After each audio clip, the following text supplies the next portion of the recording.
think the UFC is trying to set Bannon up for a win. So I'll say Bannon gets a decision here. I'm going to say Mick Parkin finds a knockout in the first round. I'm going to say Hadley gets a nod here. I'll go Jake Hadley by decision. A beautiful dog. I'm going to go Bruno Brazil. She wins by decision. It's an unlikely pick. It's an unpopular pick. I like it. I'm going to have a straight bet on her. I think she has all the tools in the world to get this done. I'm all on Nathaniel Wood here. I'm going to say he gets the decision. Arnold Allen by decision. Arnold Allen, hands down, my most confident pick on this card. Going to take Barack Obama by decision. Tom Aspinall all day. I'm saying he gets it done early. I'm taking Bilal Muhammad. I'll say it goes long. I'm going to say Bilal Muhammad by decision. A beautiful dog. Ladies and gentlemen, welcome back to Casual KO here. Jared is MIA. He bailed out because he has to eat a pepper. He's got to eat a habanero. But no, honestly, what happened was he has to get some wisdom teeth pulled. You can't really talk too well when your mouth hurts. You know what I mean? So we're just going to let him sit out. He sent his picks in, so don't worry about that. We've got that covered. And I like his picks. I like a lot of his picks, actually. He did great last week. I think he only missed one pick. And I saw his bets too. Like afterwards, he had like a $5 bet that turned into 410, and another $5 bet that turned into 220. Like he hit some long shot kind of parlays, underdog parlays. And I saw you had a wild round robin, like $26 into like 99,000. It missed, but you usually expect those to miss, right? Probably didn't hurt you too bad. But man, if one of those hits, dude, you always got to play one of those wild ones. But yeah, horrible week for me. Leon Edwards shit the bed. Didn't want to fight till the last 20 seconds of that fight. Everything leading up to that fight, the media just kind of pointed the other direction. Didn't go too heavy this week. I just felt like this was a card I was going to do horrible on. Yeah, Jared crushed the card. A lot of perfect bets. But we're looking forward to roll into this week. I think this week they're going to make up for all the decisions last week. I think this is going to be a killer card. Tom Brady's birthday. Dana White loves Tom Brady. I think we're going to get a lot of finishes here. And I think we could even get a scenario where Dana White throws a couple $100K on this card because they do so well. But I see a lot of violence on this card. Yeah, I think they're going to show out on this card. Yeah, I hope so. I kind of take Dana at his word. And anytime you can have an excuse to not give out $100,000 and you just give out 50, I think that makes sense. I think he's going to hold true to that, but we'll see. The bet, of course, that I was referring to with Jared, which is wild that I actually beat him last week of all weeks because he did better than everyone. I had like a mediocre week, made a couple $100 profit. I'm happy with that always to end up. Didn't have much on the card. I bet like just a small amount on every fight like I always do. If I don't know what I'm doing, I'll throw $5 on something. You know, it's like just because I like having action on all the fights.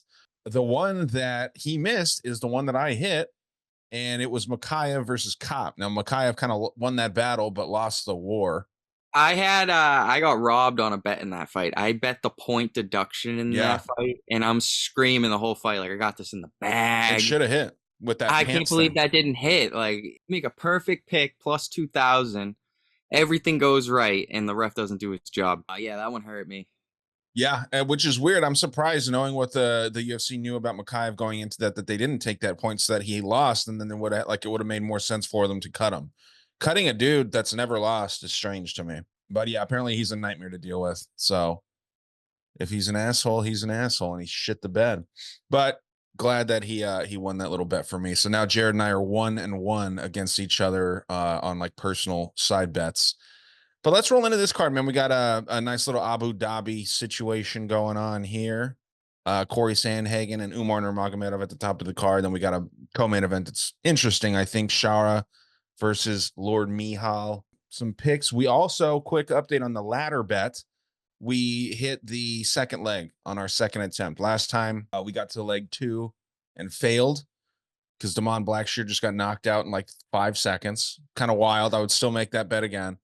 But yeah, this last one hit and it was a no sweat. Like everything was perfect, I think. So we got to keep doing that.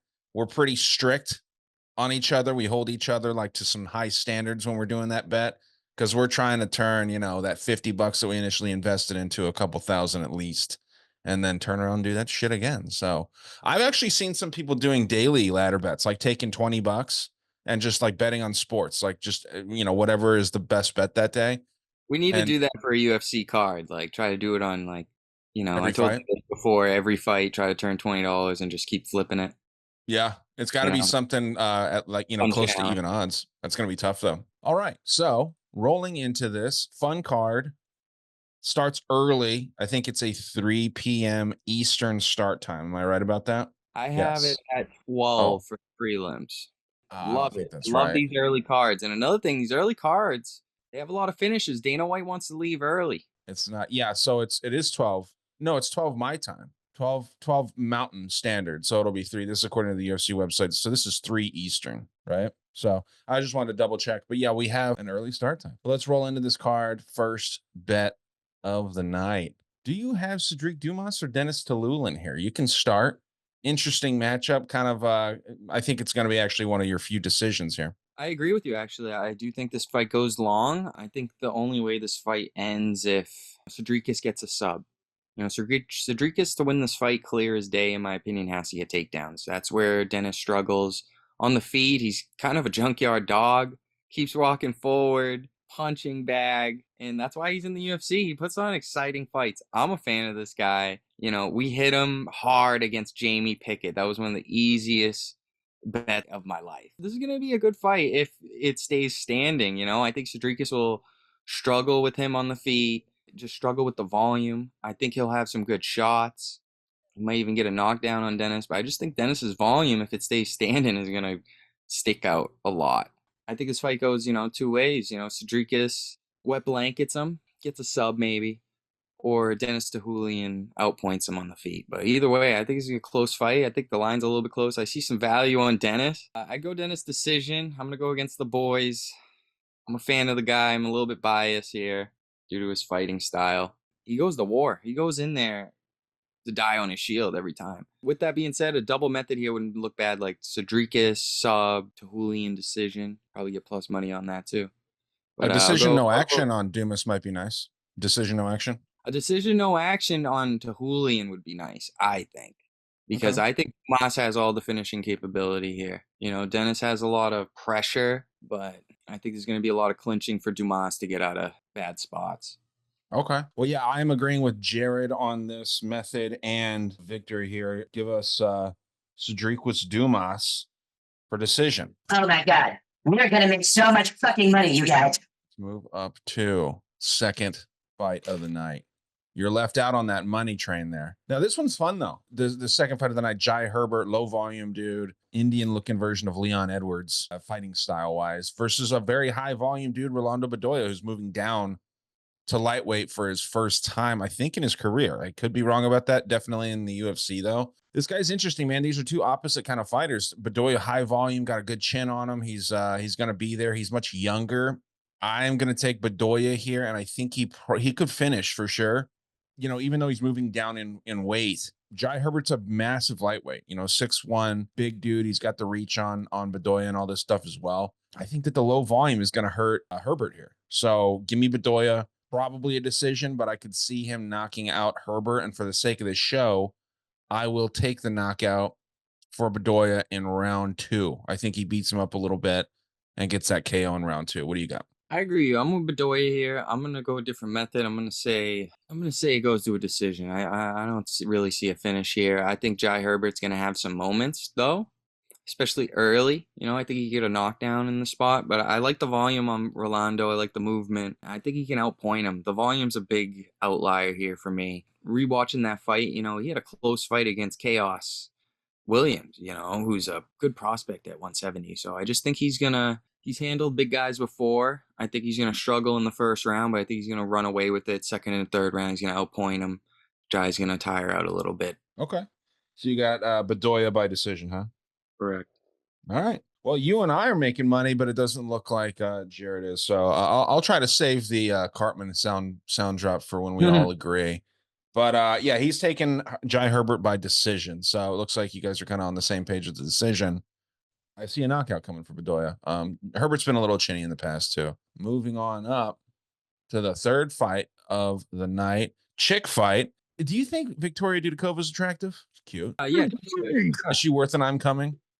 Yeah, for sure. Okay. Yeah, so we got Victoria Dudikova versus Sam Hughes, Sam Page. Who do you got here between the ladies? I think it's the only girl fight. Tough fight. Not the only girl fight. We got the dump truck later on. I can't believe you forgot about that. She's like your favorite. Well, is it new? No, it's not new. It's been on the card for a while. It's Dern. Loopy. I thought you were a big fan of Oh Darren. yeah, no shit. Okay, yeah, we're gonna have to hit on coming a couple times because they're both great. So. Let's go. What do you got with this? I don't like this fight at all. It's gonna be a close fight. Another junkyard dog, Sam Hughes. You know, on paper, honestly, should be a closer fight. I think there's some value on Hughes. This fight's gonna go to a close decision. Who do you want to have? You want to have the dog, or do you want to have the favorite here? You know, I'm gonna want to have the dog. Definitely a stay away fight for me. I think Sam Hughes is gonna mix it up more. I think she's gonna get takedowns, mix it up in the clinch, and she's just going to be the girl working more often. I think Victoria is going to have to get some knockdowns and get some flashy shots on the feet in order to win these rounds against her, and I just don't see that happening. Early on, yeah, for sure. You know, Sam Hughes does take a little while to get going, but I think Sam Hughes is going to win a decision here. She's a little junkyard dog. I'll take the plus 150. Not super confident in this. Maybe even do like a decision only if you're really sweating. Yeah, when in doubt, when these things, a lot of people like to be on the dog side. I'm actually going to be on the other side. I'm going to be on Dudakova. I think she wins rounds 1 and 2 and then probably gets her ass kicked. This could end in a draw too. If Dudakova gets tired in that 3rd round, Sam Page does not get tired at all. And I think that she could potentially steal that 10-8 in round 3. And this ends in a draw. But when in doubt, I like to go with the undefeated prospect, the younger one, the more marketable one. They are closer to Russia. She's obviously the A side for a reason here. Seems like the UFC doesn't really care about Sam Page too much, you know, like they throw her a lot to the wolves. Yeah, so give me Dudakova. Jared agrees with you, and we're all going by decision. So I guess the decision method. Oh my God. You're going to make so much fucking money, you guys. This is a fun fight, actually. Garam Kutateladze versus Jordan Vucinic. Do you know how to pronounce his last name? I haven't heard it said yet. Vucinic. Okay. Tough dude. I mean, this is another one where you could take a you know, Jordan, that's what I'm going to call him, or the Epidemic, call him the Epidemic. You could take the Epidemic here by decision, no action, I think. I think that he could finish Garam, but I think that Garam's going to come out here and be very cautious because he needs a win. He can't lose this fight, really. I think he comes out and he just kind of stays safe on the outside, tries to stay away from the takedowns. This Epidemic dude seems to be really good on the ground. That's where he's most dangerous, but he's a tough dude. There's pictures on his Instagram of him like just covered in blood and shit, kind of like the shit that Poirier posts. So tough guy. I think this is an interesting matchup. He's 28, but I'm super let down by Garam's last fight, man. What was it? Yeah, his last fight against Brenner. He should have won that fight, dude. Like he kind of gave up on himself. He was just, I mean, he was beating the shit out of Brenner. I don't know if you remember that fight. That was brutal. How much blood Brenner lost, and then he just came back and won still. So. I kind of see Garam as kind of a quitter. I think that first UFC fight where he was against Gamrot, that was kind of a fluke. I think he's the only guy to beat Gamrot. And then, you know, he's losing to lesser and lesser competition. I think that Gamrot would beat Ismagulov if they were to fight. I'm actually surprised they haven't fought yet. Gamrot's lost twice. He lost to Dariush. I forgot about that too. That's when everyone was thinking Dariush was real good. But I think I'm going to take Garam here. I'm not confident on it, but I think Garam is gonna play this very safe, and he's gonna win a decision. What do you think? I like the activity for Jordan. You know, he's had a lot of fights recently, and he fought 2 weeks ago. Actually, I'm just worried about the weight cutting that soon. I'm worried about a lot of things with Jordan. You know, he's a little bit hittable on the feet. You know, I see him get clipped in a lot of fights, and he really is more of a BJJ finisher. Yeah. You know, if I were to bet him or take any double methods, I'd put him by sub because he just goes for it and he throws up a lot of them. You know, even in the clinch, he can throw up some subs. He's clever and he's tricky. But as far as this, I think Garam's going to be catching him. I think Garam's going to hurt him on the feet. I think Garam's going to be way more prepared for this fight. I think Garam's going to hurt him bad in round 1. And round 2, he's going to get him out of there. And yeah, but I think Jordan's tough. Would I be shocked if this goes to a decision? No, I just see Garam beating him everywhere. And I think the only way Jordan's going to win here is if Garam tires out, he did last time, or he gets caught in a submission. But I'm willing to take that minus 200. I like Garam. Garam round 2 knockout is what I'm going to take. We all like Garam, dude. Oh my God. You're going to make so much fucking money, you guys. Every time we all agree. You're going to hear from Cartman. All right, next fight of the night. I'm actually pretty high on Gaziev here. We got Shamil Gaziev versus Don'Tale Mayes, the heavyweight Bobby Green. This picture pisses me off, dude. He's just got his dumb mouth open. He looks stupid. I like Gaziev here. I think that's a great bounce back spot for him. Don'Tale, very boring decisionator, kind of like that normal heavyweight these days. I'm high on Gaziev here. I don't think that this needs to be overthought. People are going to think like Gaziev quit. He'd never been in a 5-round fight before, and he was fighting a high level. I mean, what do you think Rosenstrike would do to Dante Mays? You know, like I think he'd finish him quicker. I got a card after that performance from Rosenstrike because he made me like $400 because I had that knockout in round 4, and Gaziev just quit on the stool. I should have bought a card from Gaziev because he's really the reason that hit. I think Gaziev's really good, dude, and he's just gonna like this is a buy low spot for him, even though he is a fairly wide favorite. I'm interested to see what you think on this one. I agree with you. You know, stock's low on Mays right now. Does he have a path to victory? I mean, it's hard to see one. I guess he could work in the clinch, maybe try to work to get some takedowns. I just don't see it happening. I think Gaziev's just going to pressure him for 3 rounds. I want to say we're going to see a late finish here for Shamil. I think we might need a little help from the ref. I think he might get him in a spot similar to Bidet where, you know, Mays is just covering up and Shamil's letting him have it with the volume. I think the ref's going to warn him a couple times and we're going to see a ref stoppage. Okay. What round? Yeah, I'm going to go round 3. I think Mays is tough. You know, he runs around too. He likes to fight on the outside. I think he's gonna run circles around Shamil for a round. And he's gonna have to stand and bang with him for a round, and then the last round's gonna have nothing left. Not a super confident pick, but I do like Shamil. I'll have a bet on him this week. Nothing crazy. You say knockout or sub? Knockout. Yeah, I didn't give a method, but we are all on Shamil. Oh my God. That means You're going to make so much fucking money, you guys. that. I mean, dude, I kind of see a sub coming here. Jared has sub round 2. I like that, but I'll go sub round 1 while they're dry. I think he dominates. I think he's good, man. He just didn't realize how tough it was to go 25 hard minutes, which, you know, he's an idiot for that, but it is what it is. Next fight of the night. This is yours to take, and so is the next one. Interesting kind of lower level matchup here. Mohamed Yahya, the UAE warrior. I think he was actually the champion in some UAE regional versus Kaue Fernandez. Not sure how the fuck you say his name. Kind of seems like a lopsided fight on the odds, but what do you think about this? Yeah, the odds are wild. This is definitely a stay away spot for me. Fernandez's odds are very high because people are giving him a lot of credit after that close Mark Diakese fight. Yeah, he showed a lot of aggression in that fight. I think he showed a little bit of low IQ going into the clinch when he should have just been fighting on the outside. But he's got a good guy to, you know, tee off again if he can keep it standing for 3 rounds. I think Yahya has to mix it up here, which he has shown in the past. But I think Yahya is quite durable, in my opinion. Yeah, he has that knockout on his record. But if you actually look back and watch that fight, he got knocked down. Ref ran right in. It was a horrible stoppage, in my opinion. He was 100% there. So I think Yahya's durability is a little bit underrated. Does he keep his hands low at all times? Yes. Do I think he's going to get hit and hurt in this fight? Yes.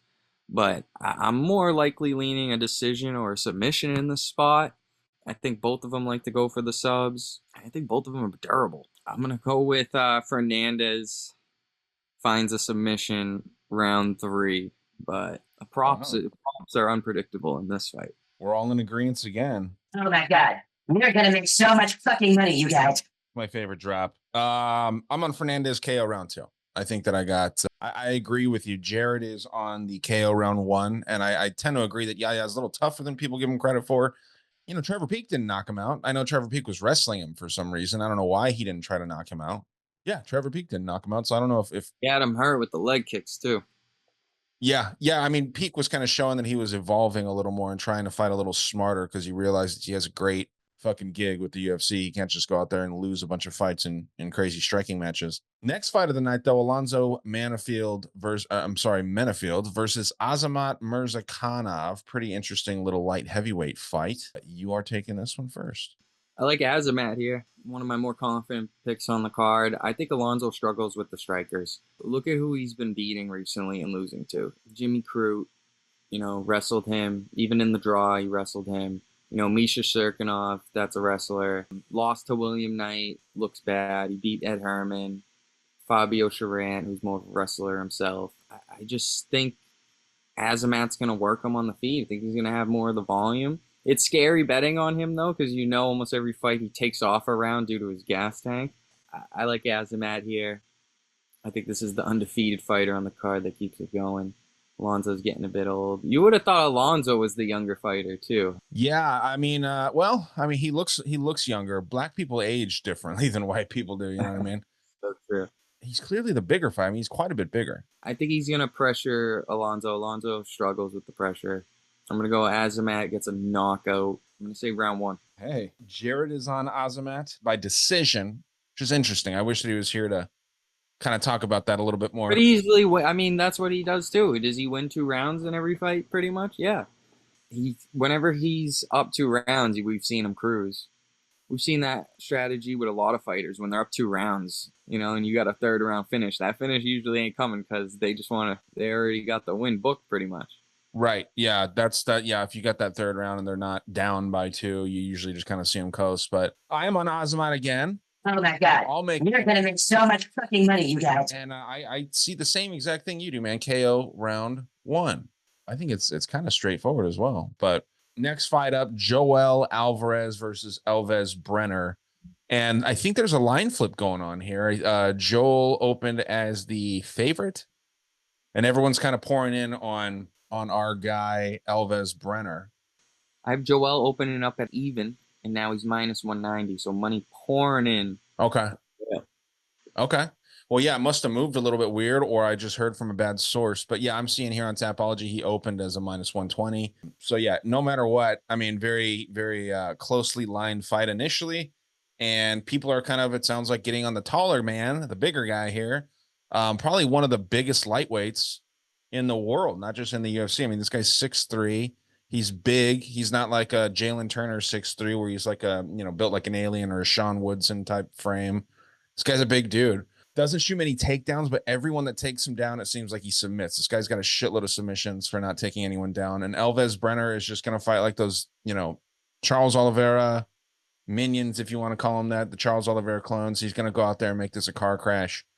What wins the brawling or like the more technical style? Alvarez is no pussy, by the way. He's pretty brawly too, but I think he's just a more skilled fighter here, man. I got Alvarez. I don't think he's going to finish Brenner, but he could. I see it going to a decision for Joel Alvarez. What do you got? It's going to be tough to bet Brenner before this fight because Joel looks good early. He typically always looks good early. I've been looking at this fight from a live bet perspective. I love the Elvis Brenner comeback scenario. I love the comeback scenario for Brenner. Alvarez, if he doesn't get the finish, if he doesn't get the sub, the knockout of Brenner in round 1, I don't know if he's going to get it. This is definitely a stay away fight for me. This is going to be a fun fight to watch, though. I do like violence. This fight, I'd be leaning a finish bet, a no distance play, or even maybe a double method. I'm going to go Elvis Brenner gets the comeback victory. I think he's going to knock him out round 2. A beautiful dog. A powerful dog. All right. Jared and I are on Alvarez, and he's got the decision as well. But you've got the round 3 knockout for Brenner. Round 2. Round 2? Okay. Yeah, I don't hate that, dude. I don't hate that. I think that it's plausible.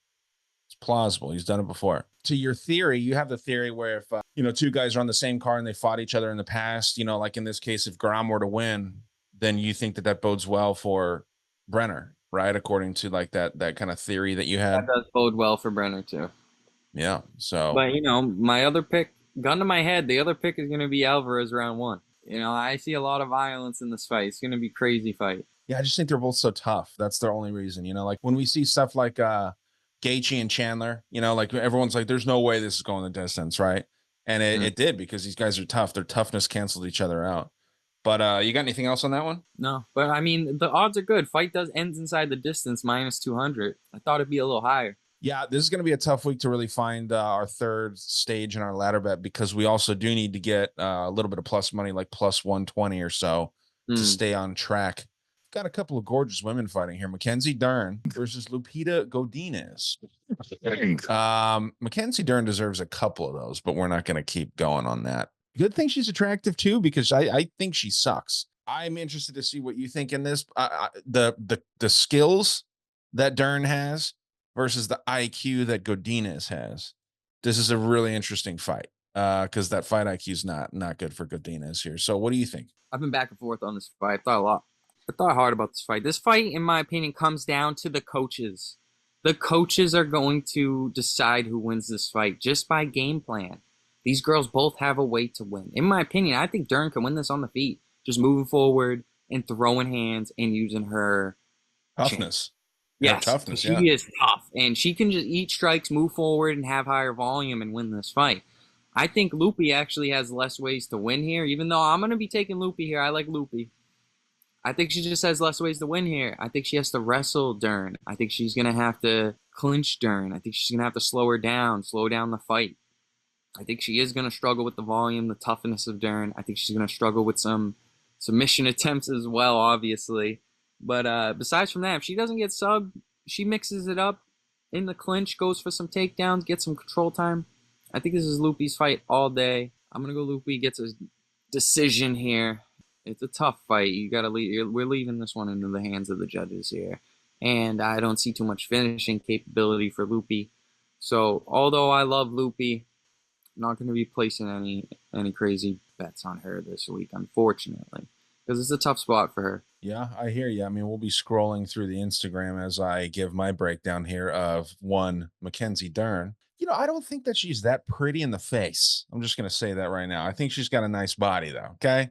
I know we can all sit here and act like we don't talk about how women look. You know, we do. Okay. I'm going to really be paying attention to the line here because I have not heard anyone take Mackenzie Dern. Have you? I have. You have. Okay. Any like credible people or just like random people online? Of course. Okay. Channels on Instagram that we are in group chats together. Got some channels like, you know, like Double Nickels is on her. I believe Swizzy Betts is on her. Okay. Yeah, I don't know who those guys are, to be honest, but if you trust their opinions, like that's just what's interesting. I want to pay attention to the line here. Well, when I looked at it, I thought Loopy would have been the favorite, and that made me look into it a little bit more. It feels like a little bit of a trap bet. Mackenzie hasn't looked good in her last couple fights. She's a favorite here against Loopy. She always looks good. It's just tough. Definitely a stay away fight. I thought Loopy would have been a small favorite given Dern's losing streak. You like all these pictures I'm pulling up? Make you feel uncomfortable? Yeah, we'll have to see. I am not confident in this pick at all, but I'm gonna go with the beautiful dog. She is a beautiful dog. A beautiful dog. A talented dog. I think that I'm just gonna take her because of Loopy's fight IQ, man. I don't think that she's that crazy at jiu-jitsu. Everyone says she's fucking she's one of the best, and it doesn't matter what, you know, what gender, what weight class, any of this stuff. She's got 7 submission wins, and then she's got 6 decisions. Like that doesn't scream danger to me. What would scream danger is if she had like 10 and, you know, 3. Yeah, is she good at it? She's tough. She's all this stuff. I think that she ends up pulling this out of her ass. I think it's going to be close, but the UFC doesn't want to get rid of Mackenzie Dern. I think that if it's a close decision, Dern will get it. Because I think Loopy's job is safe. Yeah, give me Dern by a greasy split decision. What method did you say, Loopy? Decision. Yeah, I figured. Hey, another one that you could hit the double method on too. You know, Mackenzie by sub, Loopy decision. Not a bad one. Definitely going to be juiced to the gills, though. Yeah. Now, I'm very interested in what you think here. Tony Ferguson versus Michael Chiesa. And you can go first. I don't know who went first last time, but go ahead. I got a hot take. I got a hot take on this fight. You might not, but I'm curious because I might be on the same page as you. So what do you got? I mean, I could probably predict that all 3 of our hearts are all rooting for Tony Ferg. But my wallet is going to be betting on a Michael Chiesa prop this week that is outrageously juiced. You know, last time I've been betting against Michael Chiesa, and I've been recalled back to the Sean Brady fight. I bet huge on Sean Brady. First 2 rounds were up, easy, lemon squeezy. 3rd round, Sean Brady kind of gasses out a little bit, and he's getting beat up on the feet bad. I mean, like, pretty bad. I never seen Michael Chiesa doing that well on the feet. And after looking at his record, I was like, Michael Chiesa's never gotten a knockout in the UFC. Never. I just think this is a perfect spot for him to get his first knockout in the UFC. Just happened to throw up the odds. He's minus 650 on the money line. His knockout line is plus 1,200. So you know I'm going to be building a giant punt around that this week.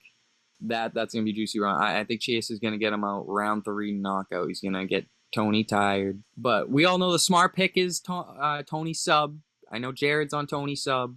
I mean, not Tony. Chiesa sub. Yeah. Chiesa sub is a solid pick. That is the most likely outcome in this fight, in my opinion. But boy, that knockout line, I gotta take it. I just gotta take it. Yeah, I'll tell you on that. I'll sprinkle that there. Now, Jared is on Kiesa's sub. You said Kiesa knockout. I don't think he gave a round unless I just missed it. Round 3. Now, here's my theory on this one, okay? I think that both these guys are old. I think Kiesa doesn't really care about fighting anymore. I think he does it, but he's on the broadcast team. He's already got that thing lined up. Tony Ferguson's always been tough, and he's always had a lot of heart. Like, that's always what he's had, right? I think no matter what, he's got to be done after this.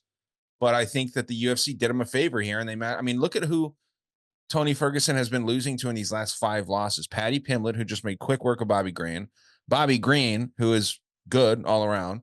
Nate Diaz, who I've never thought that highly of. Yeah, he's cool personality, but I don't think he's that skilled. He's just tough as shit. Michael Chandler, who, you know, like him or hate him, he's good. And Beneil Dariush. I mean, these are the highest level of that division. Chandler's already fought for a title. This is a stiff drop off in competition for Ferguson.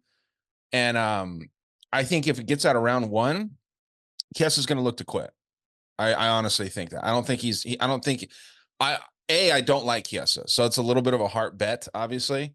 The fact that everyone loves Tony Ferguson and what he's done for the sport. And I just can't stand Kiesa. I don't know what it is about him. I don't think he's a real fighter. I think he's just one of these nerds that, like, you know, he picked up wrestling, kind of like Chael Sonnen from the same area too. Spokane, Washington. Like, watching a Chael Sonnen fight's boring as shit. Watching a Kiesa fight, in my opinion, is boring. These are just my opinions, guys. I'm saying, how's this fight going to look? You know, is Chiesa gonna go out there, go for takedowns? Okay, great. He could get him in a ground and pound situation. You know, we haven't seen Tony look good on the ground recently. Right. After he survived that crazy armbar from Charles Oliveira, he's been subbed quite a few times since then. And yeah, I mean, that Justin Gaethje fight, he's never been the same since then. I mean, it's Justin just, Gaethje. I feel like Tony Ferg is the guy who's been quitting too lately. You can even see it in his fights. Arm triangle round 3 against Green. He had a round 4 guillotine against Nate Diaz. That round 2 knockout against Chandler. I don't know. I mean, yeah, maybe he's betting against himself or something. You know what I mean? Like, you got to think, like, at the end of your career, imagine, like, you know, putting a bunch of money on, you know, if you're just going to bet against yourself. I mean, there's not that much money to be made unless you're taking a method in that strategy or in that scenario there. But yeah, man, I just think Kiesa's a quitter. I don't think he's good. I think he gets subbed a lot. He's been Darced, like, I don't know, 7 times. He's lost 7 times. How many times has he been submitted? 5 times he's lost on the ground. I just can't pick Kiesa, man. I'm very low on him. If there was anyone that Tony could beat right now, it's this guy. And you're so right. That's why, you know, Chiesa at minus 650 is just never a bet. You just can't do it. You know, he's on a 3-fight losing streak. Tony's on a 7-fight losing streak. Yeah. That still doesn't justify his line at minus 650. You know, he should be around like minus 180, 250 range. That's more of where it should be. But there's 100% value on Tony. If you're punting on Tony this week, 100% you're live. Yeah. It's just, I'm going to punt some props on Chiesa that I think are juicy. Yeah, I'll take that knockout as well, just to kind of hedge. Yeah, give me Tony Ferguson, biggest dog on the card. Not a bad bet. That's not a bad bet. He's been active. Well, that's the thing too, man. Like, Kiesa's a company man, big time. So what if they're like, hey, go out there, fight Tony Ferguson. This is his retirement fight. I don't know. I'm just saying, dude. I'm just saying. I also just want to fade Kiesa any chance I get. I don't know why. What he did to me, I don't know. But I do not like the guy. Just fake, it seems like. Kind of like a Michael Chandler. Now, moving on up, we got Chito Vera, the human punching bag.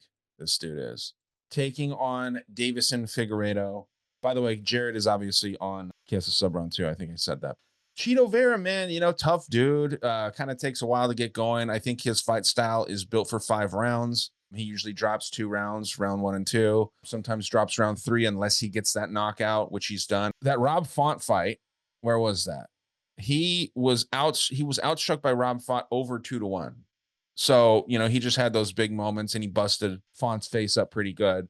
Dominic Cruz was outworking him, doing everything right, and then just, you know, got caught with that pretty nasty kick. I know this dude's tough, but I don't know if you can come back from a beating like he took against O'Malley 100%. Like, we saw what we were just talking about Tony Ferguson here, and I think that that's kind of interesting that he's right before Vera. Justin Gaethje took a big piece of Tony Ferguson when they fought. I agree with think you, but it's O'Malley not took as a bad piece. as like one of the fights later on in the card. Sure. You know, But I it's mean, I already think someone bad that's legitimately, very dude, good. that Sean O'Malley took a piece of Cheeto. I don't know if he's going to be the same. And I think Figueiredo is very fucking good, man. Yeah, he's 36, but he's used to cutting down to 125. He's got that 10 extra pounds. He was always big for flyweight, so I think this fits him better. And I think he's going to probably go in there and probably just dominate Vera over 3 rounds, especially rounds 1 and 2. If Vera doesn't get a finish here, I think Figueiredo wins. I don't think that Vera gets a finish. I think this is a nice one to look at the over as well, over 2.5. So give me Davison by decision. What do you got? I like that over call out. That's not a bad play. I guarantee you that's juice too. Hold on, let me take a look at that. Probably. Juice. Any Yeah, Vera fight. over 2.5 minus 290. What does that tell you? But this is how I would bet this Parlay fight. piece. If this fight goes to a decision, it's more likely Figueiredo's got some takedowns. I mean, if the fight was standing for 3 rounds, I think Vera would take it. With that being said, I would bet Vera finish only, Figueiredo decision only, because no one's finished Vera. I think he has all the finishing odds in this fight. The younger guy, I gotta go Vera here as a dog. I think he gatekeeps here. I'm on Vera. He's my guy. I think he's gonna come out with a fire under his ass after this one. I believe in his durability. I think he's one of the toughest guys in the UFC. I'm gonna keep rolling with him here. Buy a low spot on him at dog odds. I think he should be the favorite here. In my opinion, Sean O'Malley don't land that knee. That fight might have been a little bit closer, but him landing that knee just made his face look so bad. It made him losing that fight look even worse. But wasn't it a 50-40 too? I mean, that was only 1 round, so he well, fucked him up, dude. Watch that my fight guy's back. tough. My guy's tough.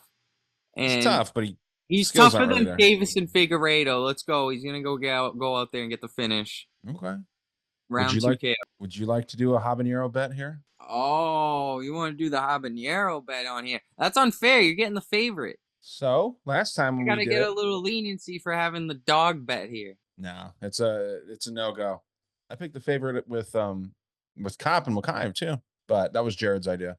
Okay, so yeah, Jared is also on Figueiredo by decision. I think that is how he wins. I think that we all agree there that Figgy wins by decision. Should it go there? But yeah, Vera might do some work. Moving on up, Shara Bullet versus Lord Mihal, and I'm assuming this is what you're talking about with the fighter that is not the same. And I want you to elaborate here. I know you got some details on it as well. I won't go into that. How long ago did he fight Kevin Holland?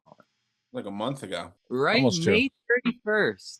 Almost 2 months. Bro, I was thinking like how bad his arm was tweaked in that fight and how he's coming back on such short notice. Maybe he is 100%. It's hard to believe it too. But it is shorter notice for Shara, just to say. Yeah, but he was calling for a fight right after his last fight. He was looking for a quick turnaround anyways. Yeah.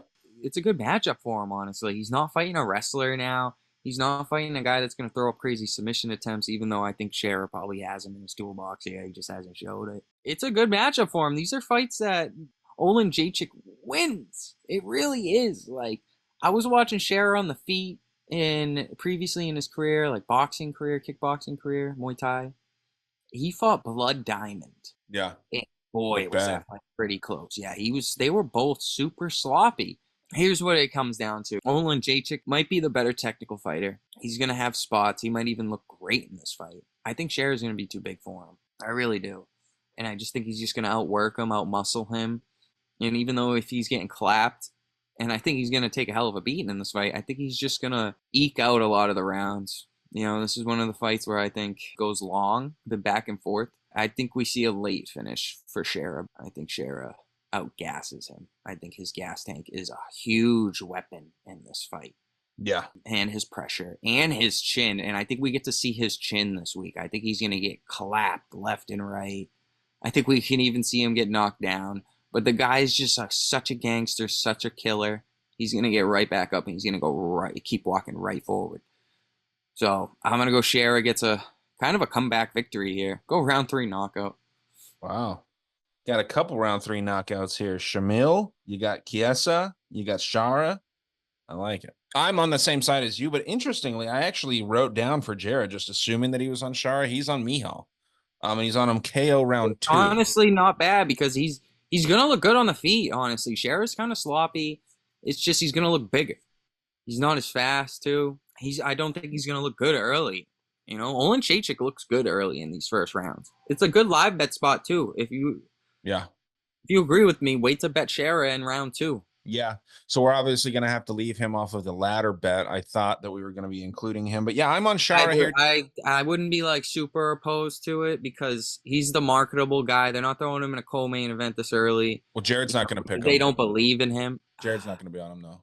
So I know, but it's a tough fight, this card. It's a tough matchup for him, honestly. He's been doing good against wrestlers, but we're going to really see what he's made of too because they're giving him a war on the feet. Yeah, I think he's cut out for the test, and I think he is the marketable guy. Also, Michal has been like training by himself now. I'm sure you've heard, like, he doesn't train at a gym anymore. When did this happen? You have no details about it? I think it was 2 fights ago when he started fucking losing left and right. Let me see if I can find when he did it. I think it was when he fought Chidi, which he won that fight, but then he lost to Michelle Pereira, which, no shame in that. Kevin Holland, I kind of rate that loss and that method and that quick. I kind of rate that badly because Holland hasn't really shown that he'll do whatever it takes to win. He'll just like kind of have fun out there. I like Holland's personality, but his fight style, I don't think he's great. But yeah, dude, you bring up a lot of points. The fucked up arm, that arm looked dislocated, the elbow. It looked popped. I did a video edit on that fight, bro. That arm was tweaked. Yeah, is basically 2 months enough time? It's going to be 2 months basically. Is that enough time for a dislocated elbow to heal? I don't think so. But I think that what Olasacek is doing, he just had a kid. I think he's just trying to get a bunch of money right now and just go out and fight. Now, you need to win to make double that money, but I don't think he really cares about that, man. I think he sees like an opportunity maybe for the PFL. He knows he's never going to be a high-level fighter in the UFC. And when I say high level, I mean like top 5. Like that's like those are the guys that really get paid or the guys that are marketable. I can see an exit strategy for him here, and he just goes and does other shit. So yeah, give me Shara and give me probably a knockout round 2 or 3. I think a late knockout's coming. Another thing is that Michal fades, dude. Fades quick. Keep your eye out on a Michal takedown. Okay. There was a couple juicy ones that hit last week, like Bukakis. And Bukaki? a couple of other guys. Yeah, he was like plus 300 to get a takedown. Did you have action on it? No, I did not. I actually had Prakniao for like 10, 20 bucks, but he didn't get one, and Bukakis got one. I was like, I picked the wrong guy. Yeah, it happens. Yeah, keep your eye on that. I think Michal could get a takedown in this fight. If it's something juicy like plus 400 or better, it wouldn't be a bad bet either. I mean, it hurts that he doesn't have any coaches, but if I'm his coach, I'm saying, you should go for a takedown. He's got someone in his corner, but it's not like legit. And maybe he made that he went back, but I think he was just not going to a gym to save money. I just think that's stupid. So we'll see. Maybe I'm wrong. I'm going to do more research on that, but I've been hearing that everywhere that he bailed out of whatever gym he was at, which was, just to double check, according to Tapology, Onkos MMA, some Polish gym. I've never heard of it, to be honest. But main event of the evening, pretty fun fight. Corey Sandhagen, very well-rounded fighter versus Umar Nurmagomedov, who is basically, I would say he's a one-dimensional wrestler. That's kind of what I see. He got clocked last time by that dude that stepped up on short notice, the Kazakhstani kid, Beksat Almakan. I'll keep this short. I think Corey Sandhagen wins. I think he gets a knockout late. Round 3, round 4, round 5. I think he finishes Umar. He's just too crafty. He's too long. 5'11 versus 5'8, according to Tapology. I could see quite a difference in their height once it comes showtime. Sandhagen's just been there, man. He's got the proven 5-fight cardio. I'm sure that Nurmagomedov's cardio is solid. These guys don't drink. They train like animals. That's why they're always fucking hurt. I think Sandhagen gets this done. I think he probably does so by knockout. And I'm going to say round 3. I think he gets it done. What do you think? Been back and forth with this. Where's the value? It's on Corey. Should the line be closer? Like, honestly, the line should almost be like a pick 'em. Like, when I saw this line, I was like, I want to run to the book and like bet Sandhagen, but it's like hard. You see that last name and it's just gives you flashbacks to a long time ago. They both got paths to victory here. Umar, just flood him with takedowns and pressure. I know you can keep up the 5 rounds. I like the over in this fight. I love the over. I think this fight's going to be going a while. I think these guys are both going to show each other a ton of respect. Over 2.5 rounds minus 275. That's going to be a strong leg for me. Strong leg. I love that. Fight to go the distance minus 120. That tells you what the bookies are thinking. They think this goes long to a decision. It's going to be hard to bet against Umar to lose in Abu Dhabi. Right. You know, Yeah, Sandhagen's gonna have to get a that's finish. very hard. That's going to be very hard. You know, the judges over there are going to have his back. I just kind of want to believe in Corey too. I'm not going to be betting on this fight because I really am biased and I'm kind of just rooting so much for Corey that I want to bet on him. But my gut is telling me Umar by decision. You know, I might throw some like double methods there. I do think this fight is super close. I think if the judges aren't rigged, you know, Corey has been screwed out of fights before in the past. Super close fights that could have gone either way. I think this is maybe another example of that. All he has to do is stop takedowns or limit some control time for Umar, and this fight's going to be a 50-50. I'm going to go Corey. Split decision. I'm not super confident in this. My gut is screaming Umar's going to win a decision here, but I got to go with my boy at this plus 250. Yeah, Jared is on Corey by knockout round 4. So we're all on the dog. A beautiful dog. A talented dog. We're all teamed up. Oh my god. We're gonna make so much fucking money, you guys. Did you know too that Trevor Whitman's going to be in Corey Sandhagen's corner this camp? I did not know that. That is good news, actually. Yeah, that's huge. So, yeah, I saw an interview on YouTube right now. I mean, is And, he going to get revenge now? Wasn't he in the corner for Gaethje versus Habib too? Probably, yeah. It's a good revenge spot for Whitman, but he doesn't have a great record against his camp. Yeah, I mean, no one does. You know what I mean? Good point. Good point. No one does. So these guys are all fucking undefeated somehow. I don't think that Umar is as good as Habib. Well, I was thinking about this fight. What's the storyline here? I was thinking, is it the Nurmagomedov's family storyline? And do they want, because it's not often you see a guy going from number 10 to number 2. So you got to think, he wins this fight, he's right up next in line. He don't got to fight again. He's fighting for the title next, 100%. And I agree with that. This is a title eliminator fight. Big step. So you got to think, he's one fight away from the belt. There's another Nurmagomedov in the standings, Saeed, who's waiting to fill in the shoes right there. So there's like a storyline where Umar's going to get the belt, fight a couple times, and throw it to his cousin Saeed. That's a good storyline. Yeah, I don't think Saeed's ever going to be champ, personally. You don't think Saeed could be champ? No, he's the striker out of the bunch, right? Am I thinking of the right guy? Yeah. Yeah, I don't think so. I mean, he lost to Martinez, who lost to Aldo, right? I understand styles make fights and all this stuff, but I mean, if you can't beat Jonathan Martinez, Got robbed in that fight. I was on Martinez, so I don't think so. So what's the storyline here? Yeah, Umar Nurmagomedov can get up there and be champion, but who's the champion of this division right now? It's Sean O'Malley. And who does the UFC want to remain a long-standing champion for a long time? Sean O'Malley. So I think that in the UFC's perfect world, Sandhagen wins this. Fucking Marab loses to O'Malley, which I do think he does lose to O'Malley. A lot of people don't, but I think that he loses to O'Malley because O'Malley's too clean on the feet and his takedown defense is good. And I think that Sandhagen goes and fights O'Malley, and I think O'Malley beats Sandhagen in a close fight. Yeah, I think that Umar stays down. I think he loses this and he's got to kind of recalibrate a little bit. He won that last fight by a unanimous decision, right? But that Becksat dude had him in all kinds of trouble early, you know? So if that dude can get you in trouble. It wasn't too bad. Yeah, he got clipped, but it wasn't bad at all. You know, I thought the same thing when I first watched it after rewatching it. What a recovery, if anything. Everyone goes through getting clipped. You know, sometimes it's unavoidable, but he handled it properly. I think check this out, though. Talk on that sometimes. Obviously, you know, this goes without saying, but and this was my reason, again, for picking Makayev against Kopp, the competition level that they fought, Kopp versus Makayev. Yeah, Makayev's fought the higher level. He fought the champion of that division, but his wins are a lower level than Makayev's wins. You know, Makayev has better wins than Kopp does in the UFC. You can go through and look at the record. Now, the guys that obviously he's undefeated here in Umar Nurmagomedov, he's beating guys like Becksat, which was tough for him. Raoni Barcelos, I don't give a shit. Nate Maness, horrible. I mean, this dude just went to a fucking decision with Jimmy Flick. He bet on himself to do that, but still. Brian Kelleher, probably out of the UFC now. Sergey Morozov. I mean, none of these guys are great fighters, man. And obviously, Corey Sandhagen fighting the best of the best for a long time. Calling these guys out, too. Corey fucking called out Umar. He called out Cheeto when Cheeto was like thought to be really, really great too. And he's still good, obviously, but Corey Sandhagen's not afraid of a fucking tough fight. I think he's going to have Umar's number here. So yeah, man, like I said, Jared's on KO round 4. We're all on that side. I don't want to pick him for our ladder. tell you that right now. But you know, it's an interesting number. That is actually Jared's whale bet. He's got just a single leg Corey Sandhagen at pretty big dog odds, and his 4-teamer steamer, which I might tail, by the way. I do like this 4-teamer steamer, with the exception of Hughes, but I might follow it.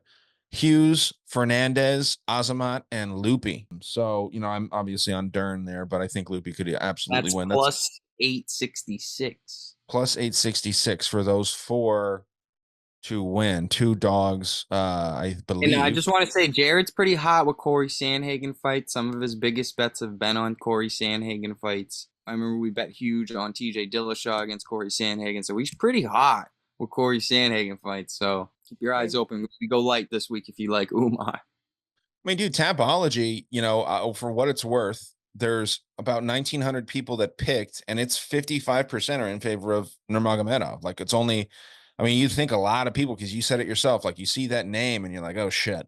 A lot of people are on Sandhagen here, man. About half the people are on Sandhagen. This is a close fight, and it should not be lined the way that it is. Yeah, obviously, you know, give us the beautiful dog.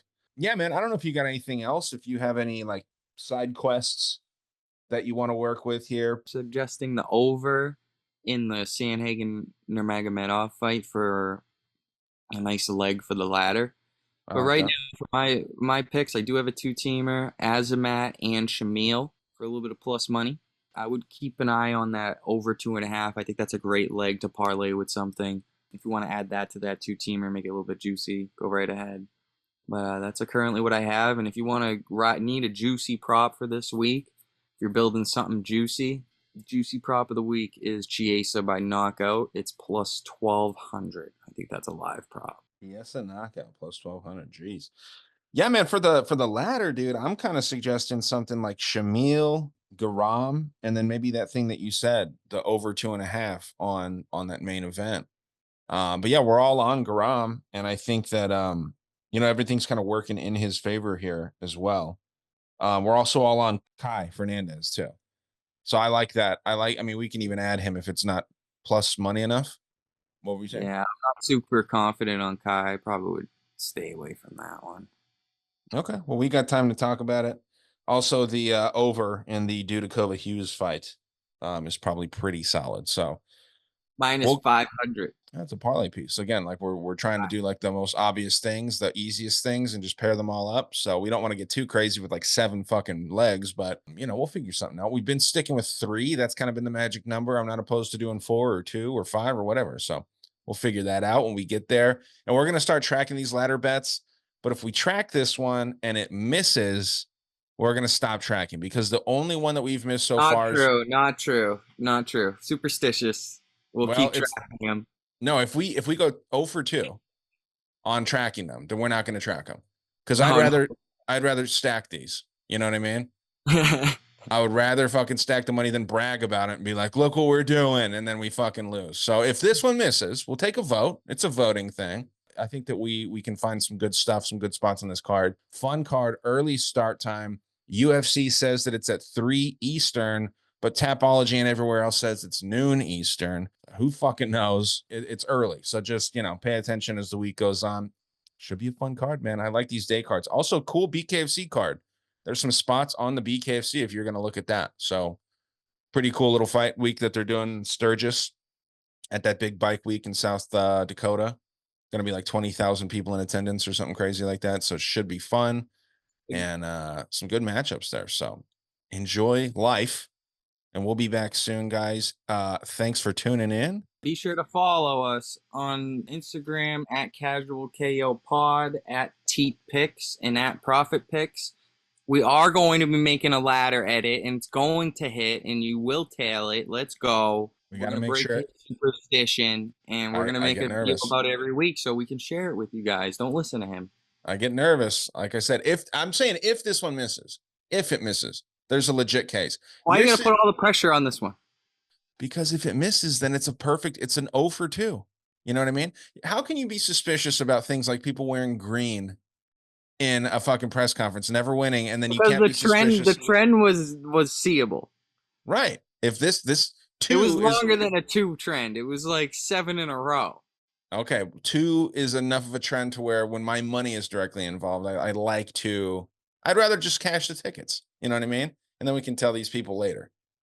So we'll see. We'll see what happens. But enjoy the fights, guys. We got a couple days left before these things are on us, and should be a fun card. A lot of finishes, Alex is predicting. And let's go, guys. Good luck.